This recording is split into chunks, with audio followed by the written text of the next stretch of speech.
Menyiapkan masakan untuk keluarga merupakan hal mudah bagi seorang ibu.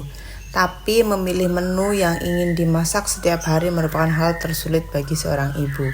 Itu sih pengalaman saya. Halo, selamat pagi teman-teman. Balik lagi di channel keseharian Mama Alenka. Kenapa ya setiap kita mau memasak itu pasti bingung dengan apa yang pengen kita masak. Lebih tepatnya bukan kita sih, tapi keluarga kita maunya makan apa. Karena setiap kepala itu isinya beda-beda pemikirannya teman-teman ya. Jadi setiap hari itu saya harus selalu bertanya kepada Pak Bos mau dimasakin apa. Dan pada akhirnya menu yang dimasak adalah menu andalan itu saja. Ya karena memang itu yang pengen dimakan oleh keluarga saya. Mau gak mau ya hampir repeat setiap minggu pasti menu itu ada sekali atau dua kali kita masak. Apakah bunda-bunda di rumah seperti itu? Atau mungkin bunda-bunda punya trik jitu untuk menentukan menu setiap hari. Jadi setiap minggu 7 hari itu gak bingung untuk memilih menu apa yang pengen dimasak ya bunda. Nah di sini tuh saya mau bikin bacem teman-teman ya. Bacem merupakan makanan kesukaan Pak Bos. Jadi saya harus masaknya dengan senang hati dan juga dengan sepenuh hati supaya masakan ini itu enak dengan penuh cinta.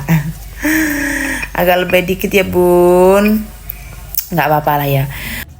Semoga kalian yang nonton vlog keseharian Mama Alenka nggak bosan teman-teman ya, karena di sini memang vlog Mama Alenka itu konsepnya temanya ya keseharian sebagai ibu rumah tangga ya, mulai dari memasak, bersih-bersih.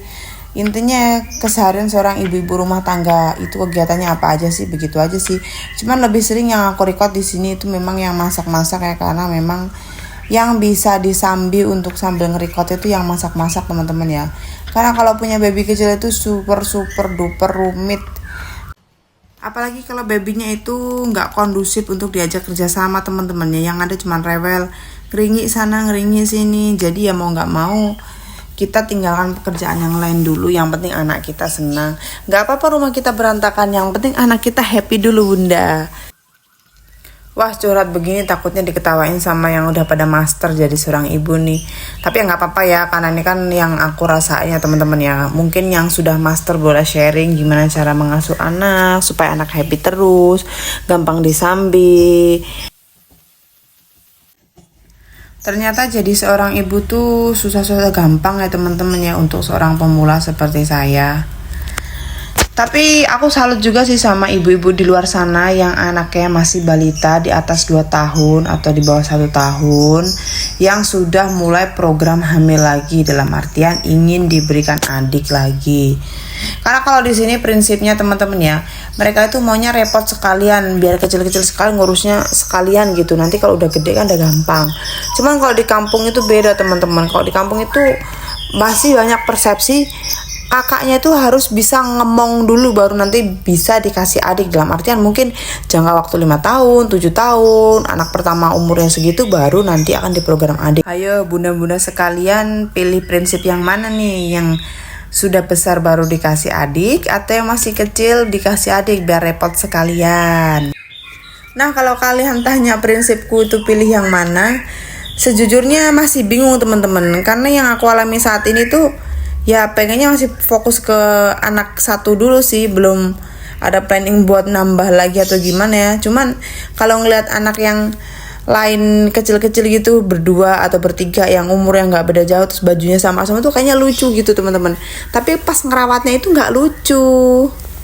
Apalagi sebagai perantauan yang kita jauh dari orang tua ataupun saudara, yang berarti dalam artian kita harus ngurus sendiri teman-teman. Itu nggak lucu sama sekali teman-teman cara ngurusnya nanti, karena kita bakalan kerepotan banget itu. Ya mungkin sebagian orang bisa pakai nanny ya atau baby sister. Cuman prinsip Pak Bos saya tuh anaknya nggak mau diasuh oleh baby sister teman-teman. Dia itu maunya diasuh sama saudara kandung sendiri ataupun saudara-saudara yang masih dekat dengan kita. Dalam artian mungkin dia tuh masih belum kurang percaya dengan orang lain ya. Jadi makanya ya nggak lucu kalau anak kita banyak tapi yang asuh cuma kita sendiri gitu, karena kita bakal kerepotan sendiri, nanti yang ada stres sendirilah, baby blues sendirilah. Aduh pusing sekali itu. Tapi mungkin kalau sudah punya prinsip di awal, ya mau nggak mau tetap dijalanin pasti sanggup dan bisa sih teman-teman. Tapi menjadi seorang ibu dimasakin itu lebih mudah dibanding ibu-ibu kita di zaman dulu teman-teman ya. Ini berdasarkan pengalamanku aja ya, karena memang orang tua aku tuh hanya seorang petani dan pekebun ya. Zaman dulu tuh ibu saya tuh harus mengasuh anak-anaknya masih kecil-kecil sekaligus bertani teman-teman. Itu kita bisa bayangin gimana repotnya.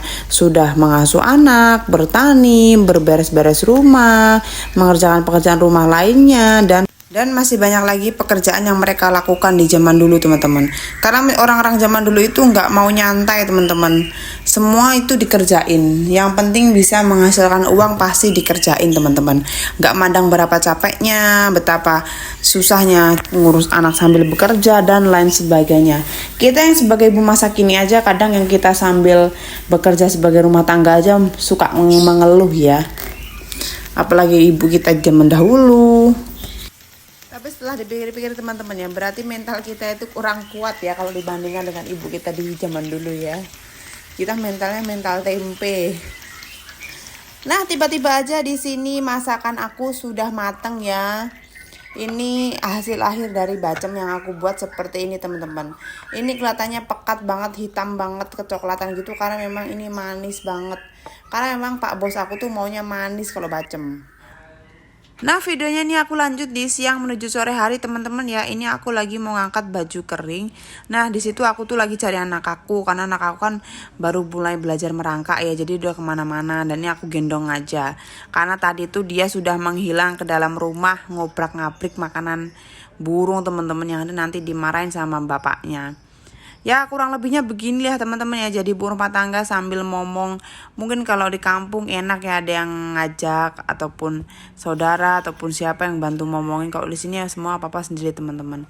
Nah di sini aku coba taruh anak aku di bawah, apakah dia akan menangis kalau aku sambil ngangkatin jemuran. Tapi pasti dia akan rusuh teman-teman kalau aku taruh di bawah.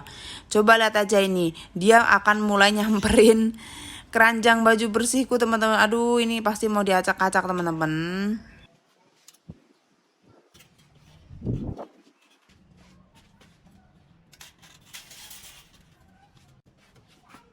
Nah ini aku tinggal dulu anak aku di luar tuh. Jadi aku bilang tunggu dulu ya, mama masukin baju dulu. Dan ternyata dia itu menangis. Akhirnya aku gendong lagi sambil masukin baju bersihnya teman-teman. Ini aku coba hibur anak aku untuk lihat kakak-kakak yang lagi metikin jambu kluto atau jambu biji di samping rumah teman-teman. Di pohon-pohon yang gerak itu ada anak-anak kecil lagi metikin jambu biji. Nah kurang lebihnya sore hari di tempatku tuh seperti ini teman-teman ya. Nah sekian dulu video keseharian Mama Alenka teman-teman, terima kasih sudah menonton, selamat pagi.